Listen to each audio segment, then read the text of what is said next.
Hi everyone, I am Dr. Forum Parekh, consultant gynecologist and endoscopic surgeon at Aditya Birla Hospital, Veerawal. Welcome to my Gynicare channel. So finally हम PCOS के last part में पहुंच गए हैं, जिसमें हम discuss करेंगे PCOS की मेडिकल मैनेजमेंट के ऑप्शंस के बारे में।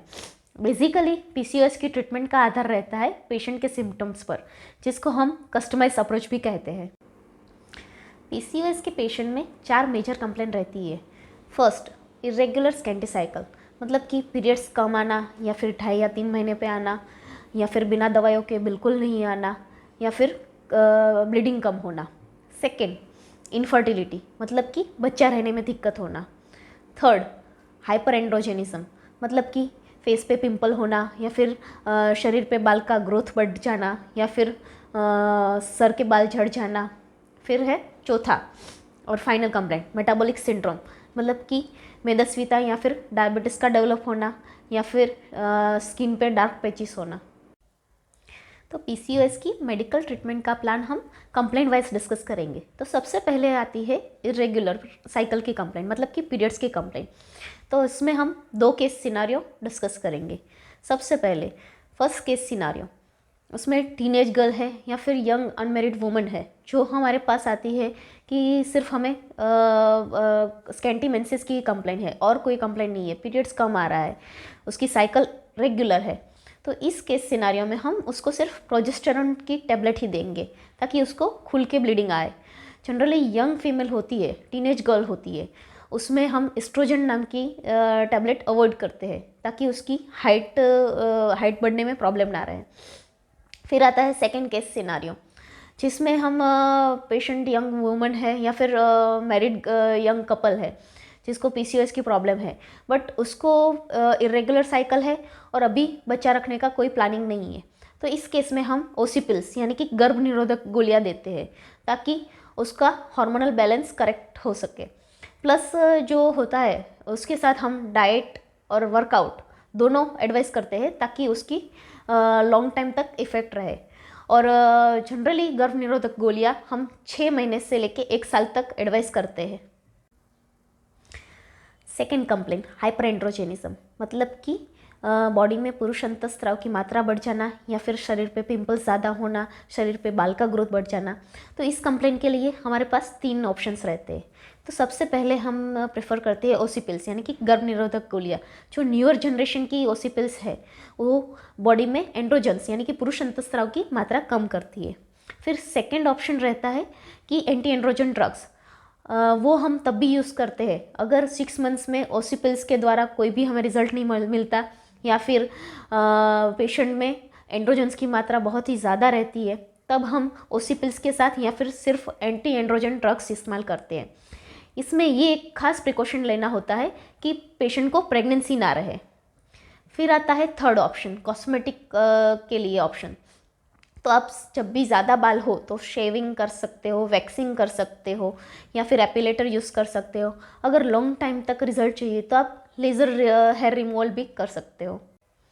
थर्ड कंप्लेंट, इनफर्टिलिटी, मतलब कि पेशेंट को बच्चा रहने में दिक्कत होना। तो उस पेशेंट में हम हार्मोनल प्रोफाइल और सोनोग्राफी के रिपोर्ट्स के अनुसार ओव्यूलेशन इंडक्शन एजेंट्स यानी कि क्लोमिफेन या लेट्रोजोल, जो ये दवाई शुरू करते हैं, जो बीज का ग्रोथ बढ़ाने में हेल्प करता है। और सेकेंड थिंग, अगर पेशेंट को साथ में इंसुलिन रेजिस्टेंस भी डेवलप हो रहा है, तो हम मेटफॉर्मिन भी ऐड करते हैं, जो अक्सर डायबिटीज़ के पेशेंट में दवाई यूज़ होती है। Fourth in final complaint, metabolic syndrome, अगर किसी भी पेशेंट को वेट गेन बहुत ज़्यादा रह रहा है, इंसुलिन रेजिस्टेंस डेवलप हो रहा है, या फिर डायबिटीज़ आ रहा है, तो हम उसको 2 पार्ट में ट्रीटमेंट देते हैं। फर्स्ट, लाइफस्टाइल मॉडिफिकेशन, मतलब कि डाइट और एक्सरसाइज पहले शुरू करना है। अगर उससे कंट्रोल नहीं होता है तो हम मेडिसिन की तरफ जाते हैं, जिसमें आता है मेटफॉर्मिन, या फिर दूसरी डायबिटीज़ की दवाई शुरू करते हैं।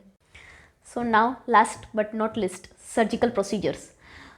PCOS में 2 टाइप की सर्जरी होती है। फर्स्ट, वेज ओवेरियन रिसेक्शन, मतलब कि ओवरी का एक पार्ट है वो रिमूव कर देते हैं।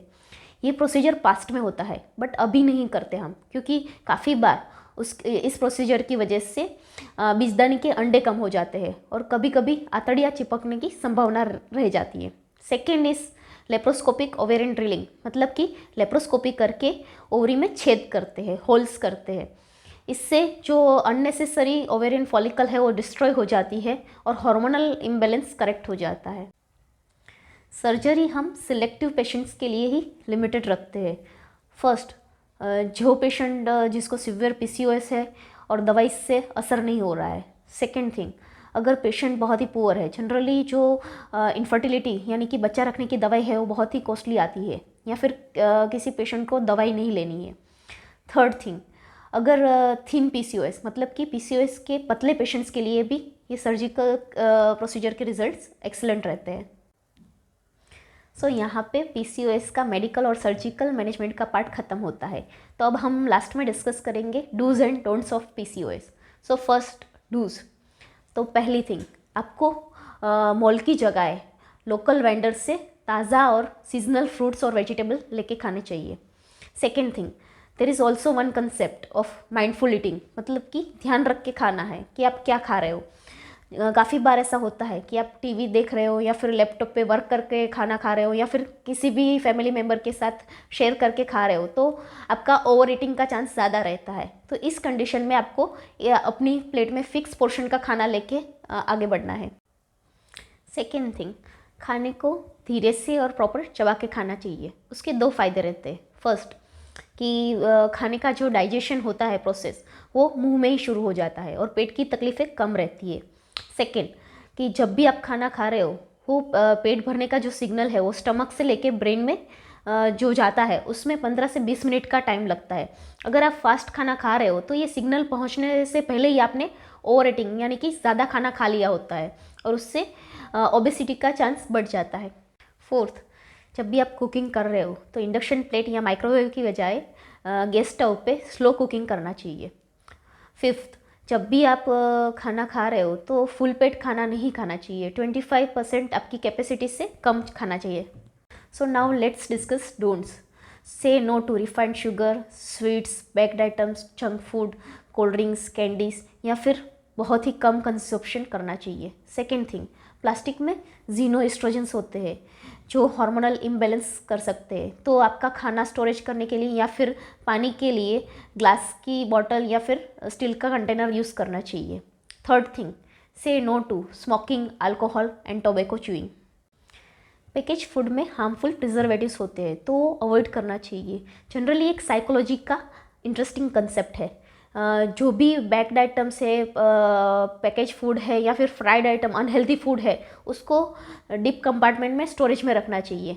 और जो हेल्दी फूड है, फ्रूट्स है, वेजिटेबल्स है, वो आपके डाइनिंग टेबल पे और इजीली एक्सेसिबल जगह पे रखना चाहिए, जैसे कि आपको हेल्दी खाने की आदत पड़ेगी। सो यहाँ पे हमारी पीसीओएस की सीरीज़ कंप्लीट होती है। अगले सेशन में हम बात करेंगे प्रेगनेंसी में बच्चे की मूवमेंट के बारे में। So stay tuned and thank you all.